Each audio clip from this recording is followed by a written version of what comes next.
జగన్మోహన్ రెడ్డి ముఖ్యమంత్రిగా ఉన్న సమయంలో సకల శాఖ మంత్రిగా పేరున్నటువంటి సజ్జల రామకృష్ణారెడ్డి గారి సోదరులు అటవీ శాఖకు సంబంధించినటువంటి భూముల మీద కన్నేసి దానికి ఎసరు పెట్టారు. 1 ఎకరా కాదు, 2 ఎకరాలు కాదు, ఏకంగా 42 ఎకరాల అటవీ భూమిని వారు కబ్జా చేసి ఆ భూమిలో వారికి నచ్చినటువంటి పంటలను పండిస్తూ వారు విలాసవంతమైనటువంటి ఒక ఫామ్ హౌస్ని కూడా ఏర్పాటు చేసిన నేపథ్యంలో ఇప్పుడు వారి మీద ప్రభుత్వం ఎటువంటి చర్యలకు తీసుకోబోతుంది అనేది మనం పూర్తి స్థాయిలో విశ్లేషణ చేసుకునేటువంటి ప్రయత్నం చేద్దాం. ప్రస్తుతం మనతో పాటున్నారు ప్రముఖ రాజకీయ విశ్లేషకులు అంకమరావు గారు. సార్తో మాట్లాడదాం. సార్ నమస్తే. సార్ నమస్తే. జగన్మోహన్ రెడ్డి ముఖ్యమంత్రిగా ఉన్న సమయంలో సకల శాఖ మంత్రిగా పేరున్నటువంటి సజ్జల రామకృష్ణారెడ్డి గారి సోదరులు కొందరు అధికారాన్ని అడ్డం పెట్టుకొని అటవీ శాఖకి చెందినటువంటి 42 ఎకరాల భూమిని అయితే వాళ్ళు కబ్జా చేయడం జరిగింది. ఏంటి సార్ అసలు అధికారాన్ని అడ్డం పెట్టుకొని సజ్జల రామకృష్ణారెడ్డి గారితో పాటుగా వారి సోదరులు కూడా ఏ అక్రమాలకు అన్యాయాలకు పాల్పడ్డారు, అసలు ఏం జరిగింది ఈ అంశంలో అంటే ఏం చెప్తారు? సజ్జల రామకృష్ణారెడ్డి గారు, దివాకర్ రెడ్డి గారు, జనార్దన్ రెడ్డి గారు అనేవాళ్ళు 3 అన్నదమ్ములు. అందుట్లో దివాకర్ రెడ్డి గారు చనిపోయారు. పెత్తనం కానీ కార్యక్రమాలన్నీ చూసేదంతా సజ్జల రామకృష్ణారెడ్డి గారు. ఓకే. సీకే దిన్న మండలం సంబంధించి కర్నూలు చిత్తూరు రహదారులకు సంబంధించిన ప్రాంతంలో 42 ఎకరాలు, చాలా తక్కువ, లక్షల ఎకరాలు దోపిడీ జరిగింది. జగన్మోహన్ రెడ్డి గారి 5 సంవత్సరాల పరిపాలనలో లక్షల ఎకరాల దోపిడీ జరిగింది. ఈయన నేతృత్వంలోనే దానికి అండదండలు ఇచ్చాడు అందరికి సజ్జల రామకృష్ణారెడ్డి. అందుట్లో ఎలాంటి సందేహం కూడా ఏం లేదు కదా.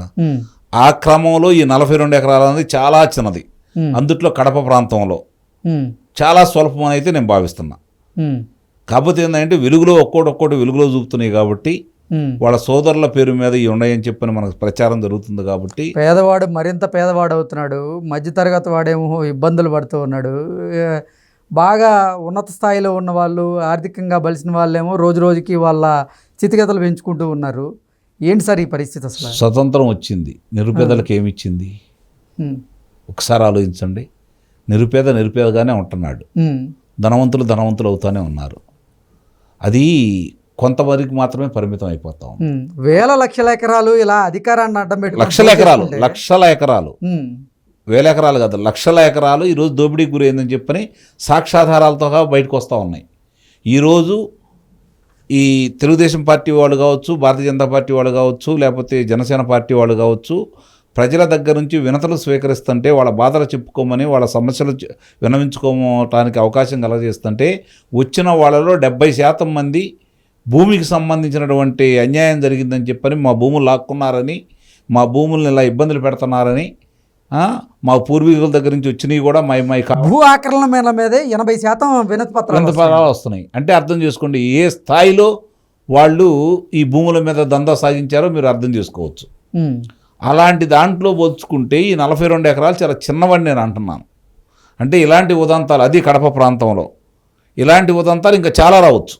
కాకపోతే ఇక్కడ ప్రముఖంగా ఏమొచ్చిందంటే సజ్జల రామకృష్ణారెడ్డి సోదరుడికి వాళ్ళ కుటుంబ సభ్యుల మీద ఇది ఉంది కాబట్టి, అది అటవీ భూములు కాబట్టి, అటవీ భూముల్ని మామూలుగా అంతకు ముందు కూడా చూస్తున్న ఇడుగురు పాయలు కనపడతానే ఉన్నాయిగా. దళితుల భూములు కావచ్చు, అటవీ భూములు కావచ్చు. ఆ రోజు రాజశేఖర రెడ్డి గారు నిండు సభ సాక్షిగా శాసనసభలో చెప్పారు, కానీ ఎన్నికిస్తామన్నారు, ఇవ్వలేదు. ఏదో అరకొరగా కొంత జరిగిన కానీ ఇంకా ఏమీ వాళ్ళ కబంధాస్తాల నుంచి ఆ భూమి ఇంకా బయటికి రాలా. వాళ్ళ వారసులే కదా వీళ్ళు. ఇందుట్లో వీళ్ళేమైనా ప్రత్యేకంగా పుట్టుకొచ్చిన వాళ్ళైతే కాదు కదా. వీళ్ళు కొనసాగిస్తున్నారనే మనం భావించాలి. అక్కడ పంటలు పండించుకుంటున్నారు, అలాగే ఒక గెస్ట్ హౌస్ కట్టుకున్నారు, పని వాళ్ళ కోసం షెడ్లు వేసారు. అక్కడ రేవు పార్టీలు కూడా జరుగుతున్నాయని మనం చూస్తాం చాలా. ఎందుకంటే వాళ్ళ చేతులకు వచ్చినది ఏమైనా చేస్తారు కదా. అడిగే వాళ్ళు ఎవరు, అటు చెప్పేవాళ్ళు ఎవరు? అధికారులు వాళ్ళ కనుసన్నల్లో ఉంటారు.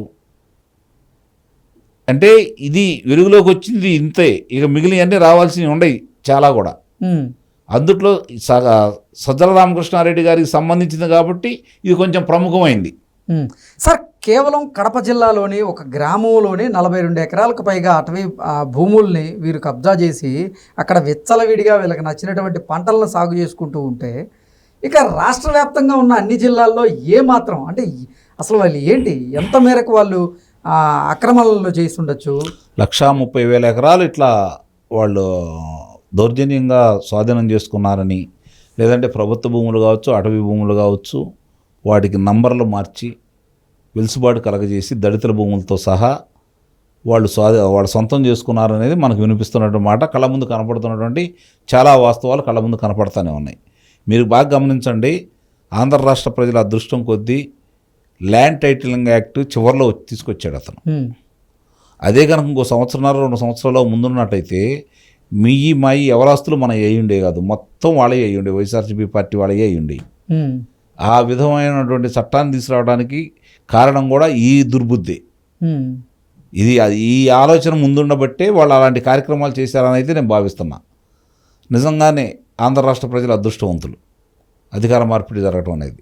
వాళ్ళకు వచ్చిన చైతన్యం వల్ల జరగబోయే పరిణామాలు వాళ్ళకి స్పష్టంగా గ్రహించి వాళ్ళు ఇలాంటి తీర్పు ఇచ్చారని అయితే నేను భావిస్తున్నాను.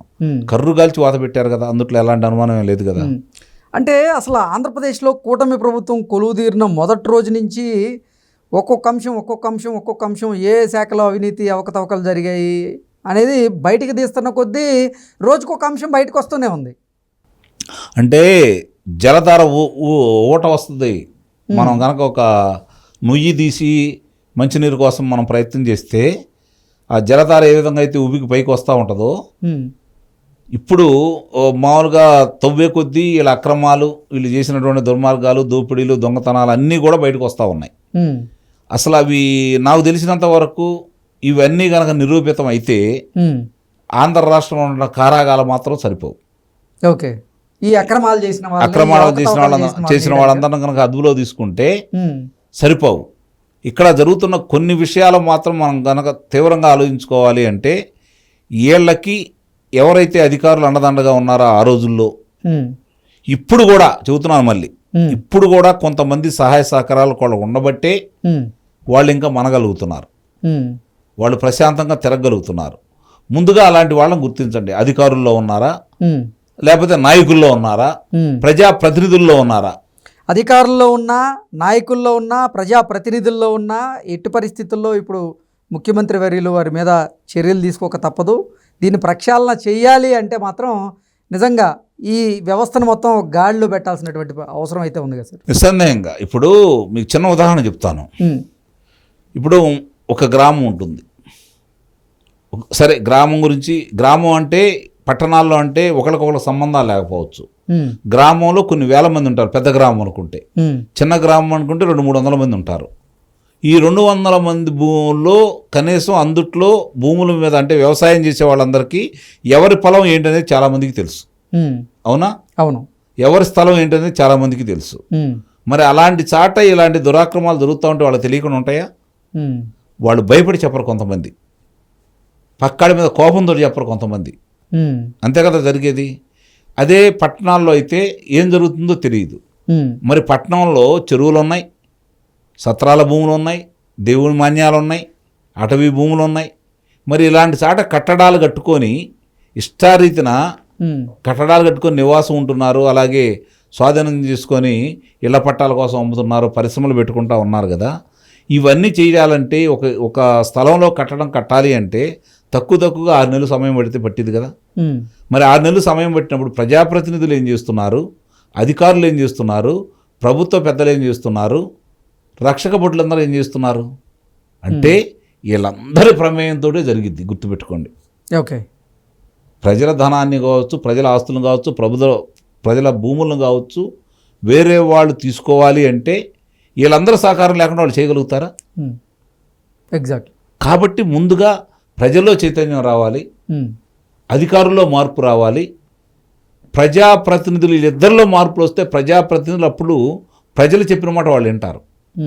ఇప్పుడు ఏంటంటే అధికారులు ప్రజాప్రతినిధులు కలిసిపోయారు కాబట్టి ప్రజలు కూడా కొన్ని చోట్ల భాగస్వాములు అవుతున్నారు కాబట్టి వాళ్ళ స్వార్థం వాళ్ళు చూసుకుంటున్నారు కాబట్టి ఎన్నికల నాడు తాత్కాలిక తాయిలాలకి మోసపోతున్నారు కాబట్టి ఇలాంటి వాళ్ళ యొక్క నడవడిక, ఇలాంటి వాళ్ళ చేష్టలు మనం ఈ విధంగా అనుభవించాల్సి వస్తుంది.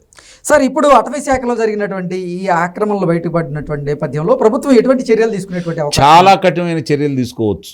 అటవీ భూములు కనుక ఎవరన్నా ఇట్లా అన్యాక్రాంతం అయిపోతే అటవీ శాఖ మంత్రిగా పవన్ కళ్యాణ్ గారు ఎటువంటి నిర్ణయం తీసుకోబోతున్నారు? ఆయనే దీని గురించి ప్రక్షాళన చేయాలనే తలంపుతో ఉన్నాడు కాబట్టి ఈ ఉదంతం మీద ఆయన తీవ్రమైన చర్యలు ఉంటాయని అయితే నేను భావిస్తున్నాను. ఓకే. అట్లాగే చట్టాలు కూడా చాలా కఠినతరమైనవి, అటవీ భూముల చట్టాలు. కాబట్టి వాళ్ళు కూడా దీన్ని గట్టిగానే తీసుకొని తగు శిక్ష వేస్తారని వేయాలని మనం కోరుకుందాం. Okay sir, thank you so much. Thank you.